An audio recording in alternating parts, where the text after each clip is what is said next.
What if I told you that one of the most famous psalms in the Bible hides a secret code for prosperity that Napoleon Hill discovered while studying the world's richest men? Would you believe that "the Lord is my shepherd, I shall not want" isn't just a phrase of spiritual comfort, but an exact formula for attracting unlimited abundance? That's exactly what we're revealing today, and I guarantee you, after this video, you'll never read Psalm 23 the same way again.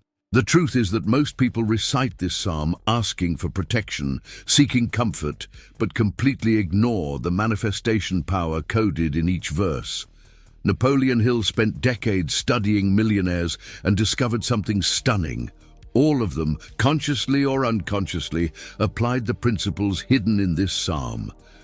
And the most shocking part? These same principles form the basis of the law of attraction everyone talks about today, but which was already revealed thousands of years ago. Get ready, because in the next few minutes you'll discover how to transform "I shall not want" from a passive hope into an active certainty that will revolutionize your financial life. And no, it's not magic or cheap mysticism. It's pure mental science applied with intelligent faith. Let's start with what nobody tells you about the first phrase of Psalm 23. When David wrote, "The Lord is my shepherd," he wasn't just making a religious declaration. He was establishing the first fundamental principle of prosperity that Napoleon Hill would call alliance with the infinite. Think with me. What does a shepherd do? He guides, protects, feeds, and ensures nothing is lacking for the flock. But here's the secret. You first need to recognize yourself as part of that flock. Napoleon Hill discovered that the mind that connects with infinite intelligence has access to unlimited resources. That's exactly what David was doing. He wasn't begging, he wasn't pleading, he was declaring a partnership. And this changes everything, because when you say, "The Lord is my shepherd," you're not just hoping someone will take care of you. You're activating a mental state of absolute confidence that attracts exactly what you need. Look at any self-made millionaire. Before they had their first million, they already walked, talked, and thought like millionaires. They had what Hill called prosperity consciousness. They knew their shepherd, their source, their infinite connection. But here's what most people do wrong. They say, "The Lord is my shepherd," while thinking, "But maybe he forgot about me." That's not faith. That's doubt disguised as prayer. You want to activate this principle right now? Here's a practical exercise.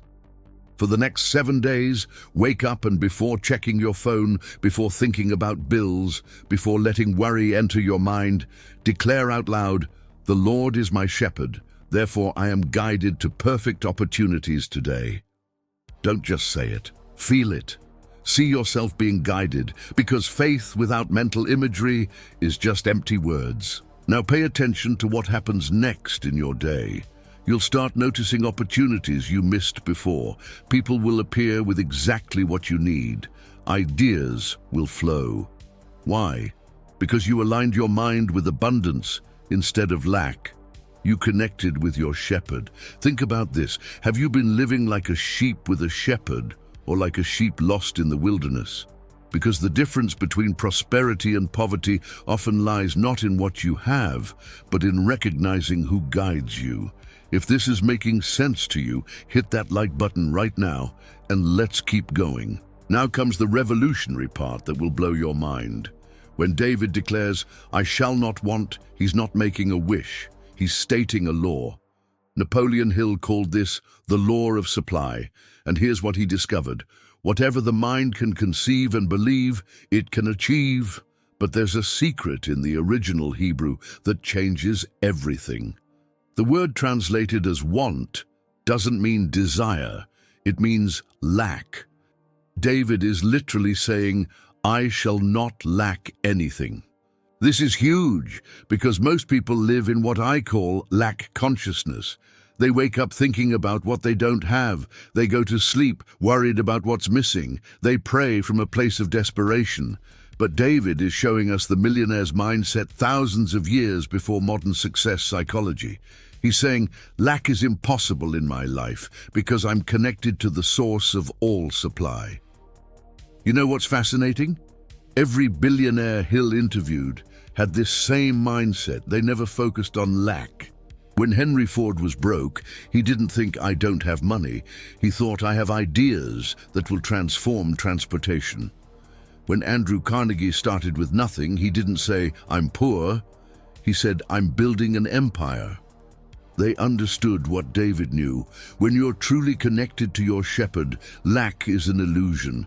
But here's where most people mess up. They say, I shall not want, while their entire mental state screams, I want everything. That's not what David is teaching.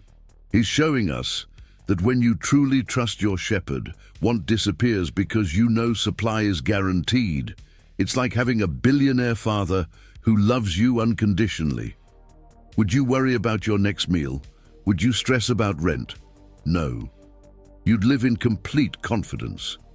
Here's a practical exercise that will transform how you think about money. Every time you're about to say, I can't afford that, or I don't have money for this, stop.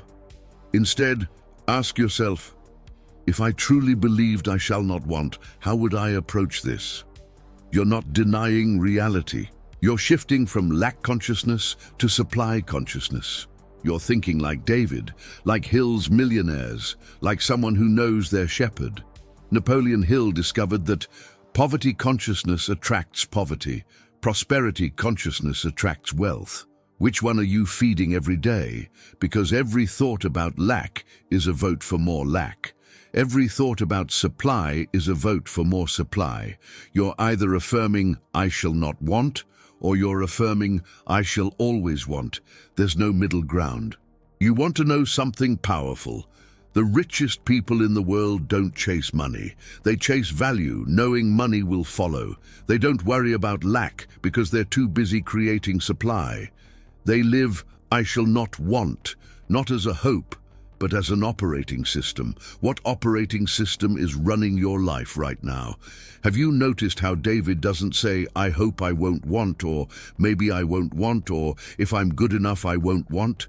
No conditions, no maybes, no prerequisites, just absolute certainty. That's the kind of faith that moves mountains and builds fortunes. And it all starts with changing your mental operating system from lack to abundance. But wait, there's more. The next verse reveals something that will completely change how you pursue success. He makes me lie down in green pastures. He leads me beside still waters. Now, most people read this and think it's about rest and peace. They're missing the fortune hidden in plain sight. Napoleon Hill discovered what he called the law of harmonious attraction, and David is describing it perfectly here. Think about this. Where do sheep eat? In green pastures. Where do they drink? Beside still waters. The shepherd doesn't lead them to barren deserts hoping to find food. He doesn't take them to raging torrents where drinking is dangerous. He leads them to abundance and peace. Hill found that success comes to those who become success conscious. Failure comes to those who indifferently allow themselves to become failure conscious. Here's what's mind-blowing. Your shepherd, your connection to infinite intelligence, isn't trying to lead you through struggle and scarcity. The path to prosperity isn't through barren fields, it's through green pastures. But most people are so busy running toward what they think is success that they miss where their shepherd is actually leading them. You know why most people burn out chasing money? Because they're trying to drink from raging torrents instead of still waters. They're forcing, pushing, stressing, believing that success requires suffering. But look at truly wealthy people. They don't seem stressed. They're not constantly exhausted. Why? Because they learned to follow their shepherd to green pastures and still waters. Napoleon Hill observed that the successful person magnetizes their mind with a strong desire for prosperity and allows no thought of failure to enter. That's what still waters represent, a mind at peace, clear, receptive to opportunities. You can't hear your shepherd's guidance when your mind is a raging torrent of fear, doubt, and desperation. Here's a practical exercise that millionaires use without even realizing it.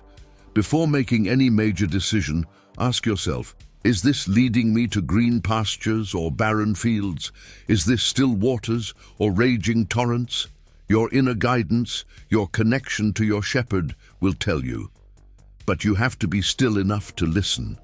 Share this video right now with someone who needs to find their green pastures, because transformation happens when we lift each other up. Let me tell you something that will revolutionize how you pursue goals. Green pastures don't mean easy. They mean nourishing. Still waters don't mean boring. They mean sustainable. When you're in the right place, effort feels energizing, not exhausting. Work feels like purpose, not punishment. That's how you know you're following your shepherd. But here's the trap most people fall into. They see someone else's green pasture and run toward it, ignoring where their own shepherd is leading. They chase, but here's where most people get it wrong. They wait until they're completely broken to seek restoration. That's like waiting until your phone completely dies before charging it. Restoration isn't emergency medicine, it's daily maintenance. David didn't say, "He restores my soul when I'm completely shattered." He made it present tense, continuous, ongoing. Ask yourself right now, what's the state of your soul? Because I guarantee your bank account is reflecting it. Depleted soul equals depleted resources. Restored soul equals restored abundance. It's a law as certain as gravity. He leads me in paths of righteousness for his name's sake. Hold up, this isn't about being a good person, so you get rewarded. David is revealing something Napoleon Hill called the principle of aligned action. Righteousness here means right alignment. It means being in harmony with universal laws of prosperity. Every billionaire follows certain paths, whether they realize it or not. They create value. They solve problems. They serve others. They follow principles of fair exchange. These are paths of righteousness in the context of wealth creation. And notice, the shepherd leads. You don't have to figure it out alone. You're being guided to the right actions that create abundant results. Hill discovered that success requires no explanations. Failure permits no alibis. When you're on paths of righteousness, aligned action, success is inevitable. When you're on paths of deception, shortcuts, or exploitation, failure is guaranteed. The universe has laws, and your shepherd knows them all. Here's a million-dollar question. Are the paths you're walking aligned with universal prosperity principles? Or are you trying to create wealth through manipulation, desperation, or deception, because your shepherd will only lead you on paths that honor both you and others? That's what "for his name's sake" means. Actions that reflect the character of infinite abundance. You know what's powerful? When you walk paths of righteousness, you sleep peacefully. Your success is sustainable. Your wealth blesses others. You don't have to look over your shoulder. You don't fear losing what you've gained because you gained it the right way. Let me share something that will transform your approach to success. Paths of righteousness doesn't mean one right path for everyone. Your shepherd knows your unique path. Maybe it's entrepreneurship, maybe it's innovation, maybe it's investment, maybe it's employment with excellence. The path isn't the point, the alignment is. Napoleon Hill found that every person who wins in any undertaking must be willing to burn his ships and cut all sources of retreat. But here's what he didn't emphasize enough. You can only do that confidently when you know you're on the right path. When your shepherd is leading, bold action becomes natural because you're aligned with universal success principles. Stop right now and ask yourself, am I trying to create success my way, or am I following the paths my shepherd is revealing? Because there's a path of righteousness, right alignment, waiting for you that leads directly to your promised abundance. But you have to be willing to be led. And if you're serious about walking your path of righteousness, you need to hear what comes next, because this is where fortunes are either made or lost forever. We're about to dive into the valley of the shadow of death, and I promise you, it's not what you think. And from this, we'll talk about in the next point. Yea, though I walk through the valley of the shadow of death, I will fear no evil. Stop. This is where most people completely miss the trillion-dollar secret hidden in plain sight. Napoleon Hill called this the principle of adversity advantage, and it's the difference between temporary success and lasting wealth. David isn't saying he avoids valleys, he's saying he walks through them without fear. Here's what's revolutionary. Every single millionaire, without exception, walked through their own valley of the shadow of death. For some, it was bankruptcy. For others, betrayal. For many, it was public humiliation or crushing failure. But here's the secret. They didn't camp in the valley. They walked through it. Hill discovered that every adversity, every failure, every heartache carries with it the seed of an equal or greater benefit.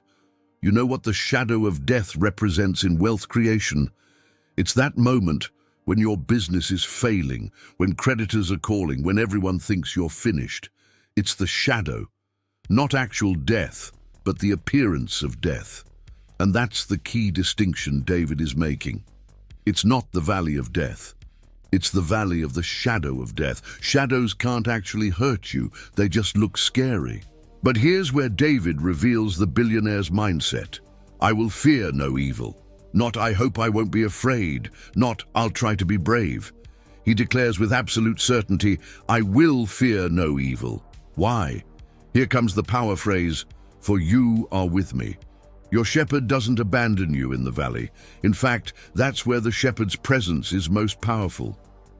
Napoleon Hill discovered that fear is nothing more than a state of mind, and one state of mind is subject to control and direction. But David knew this truth millennia before Hill. When you know your shepherd is with you, fear becomes impossible. Not because the valley isn't real, but because the presence is more real. Think about the most successful people you know. They all have valley stories. Steve Jobs was fired from Apple. That was his valley. Oprah Winfrey faced poverty and abuse. Her valley. Walt Disney was told Mickey Mouse would fail. His valley. But they walked through. They didn't build houses in their valleys. They didn't accept the shadow as reality. Here's a practical tool that will change how you face your valleys. When adversity hits, instead of asking, why is this happening to me? Ask, what is this valley preparing me for? Because every valley is a passage, not a destination. It's preparing you for the mountaintop ahead, but only if you keep walking through.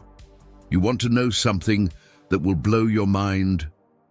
The most profitable businesses, the most innovative solutions, the greatest fortunes often originate in someone's valley. Why? Because that's where you discover what you're really made of. That's where your shepherd teaches you lessons you can't learn on the mountaintop. Your rod and your staff, they comfort me. Now we're getting into advanced wealth consciousness. The rod and staff aren't just symbols of protection. Hill would recognize these as tools of directed power. The rod represents authority, the power to command circumstances. The staff represents support, the resources that sustain you through challenges. Here's what's incredible. David finds comfort not in the absence of valleys, but in the presence of tools. Your shepherd doesn't remove all obstacles. Instead, he equips you with everything needed to overcome them. The rod of authority means you have the power to speak to your mountains. The staff of support means you have resources you haven't even discovered yet. But most people are so focused on their problems that they never notice the rod and staff already in their hands. What authority have you been given that you're not using? What support is available that you're not accessing? Your shepherd has already equipped you for victory, but equipment unused is just decoration. Napoleon Hill said, the majority of men meet with failure because of their lack of persistence in creating new plans to take the place of those which fail. But David shows us something deeper. It's not about creating new plans in panic. It's about recognizing the tools, rod and staff, you already have and using them with confidence. Listen carefully. Every time you've survived a valley, you were using rod and staff, whether you realized it or not. The rod might have been your determination, your voice, your decision-making power. The staff might have been unexpected help, timely opportunities, inner strength you didn't know existed. They comfort because they remind you you're equipped for this. If this message is hitting home, drop a comment saying, "I have rod and staff," because declaring it activates your awareness of the tools already in your possession. Here's the wealth principle hidden in this verse. Millionaires see tools where others see obstacles. They see the rod of authority where others see powerlessness. They see the staff of support where others see abandonment. Same valley, different vision. Which vision are you choosing? You prepare a table before me in the presence of my enemies. This is it. This is the verse that separates the wealthy from the wishful. Napoleon Hill called this the principle of mental equivalence, and David is demonstrating it at the highest level. He's not asking for his enemies to disappear. He's declaring that abundance shows up despite their presence. Think about what this really means. A table represents provision, abundance, more than enough, and it's not prepared in a safe space away from challenge. It's prepared right in front of those who oppose you. Hill discovered that success is not measured by what you accomplish, but by the opposition you have encountered. Every self-made millionaire has eaten from a table prepared in the presence of their enemies. Competitors who said they'd fail, critics who mocked their dreams, circumstances that screamed impossibility. But the table was prepared anyway. Why? Because your shepherd's provision isn't dependent on perfect conditions. Here's what revolutionizes everything. Most people wait for perfect conditions before expecting abundance. They say, "When I have no problems, then I'll prosper." But David shows us the billionaire's truth. Abundance comes while you still have enemies, while you still face opposition, while things are still challenging. You know what your enemies might be? Debt. It's often built from the very opposition you're facing. Your biggest enemy might be the doorway to your greatest opportunity. Here's a mind-blowing exercise. List your current enemies, every obstacle, opposition, or limitation you're facing. Now ask yourself, what if my table is being prepared through these enemies, not in spite of them? What if that competitor is forcing you to innovate? What if that limitation is teaching you efficiency? What if that criticism is refining your vision? But here's the key. You have to be willing to sit at the table. Most people are so focused on their enemies that they miss the feast being prepared. They're so busy fighting that they forget to eat. David doesn't say, "You help me defeat my enemies." He says, "You prepare a table." The focus isn't on the battle, it's on the blessing. You anoint my head with oil, my cup overflows. Now we've reached the summit of wealth consciousness. Napoleon Hill called this the principle of abundance overflow, and it's the final key to unlimited prosperity. Anointing with oil wasn't just ceremonial. It was declaration of chosen status, of special purpose, of divine selection. When David says, "You anoint my head with oil," he's declaring, "I am chosen for prosperity." Not hoping, not begging, but knowing. Hill found that whatever the mind can conceive and believe, it can achieve. But before conceiving and believing, you must accept your anointing, your selection for success. Here's what changes everything. My cup overflows. Not my cup is full, not my cup is enough. Overflows. This is abundance thinking at its highest level. When your cup overflows, you can't help but bless others. When your cup overflows, scarcity becomes impossible.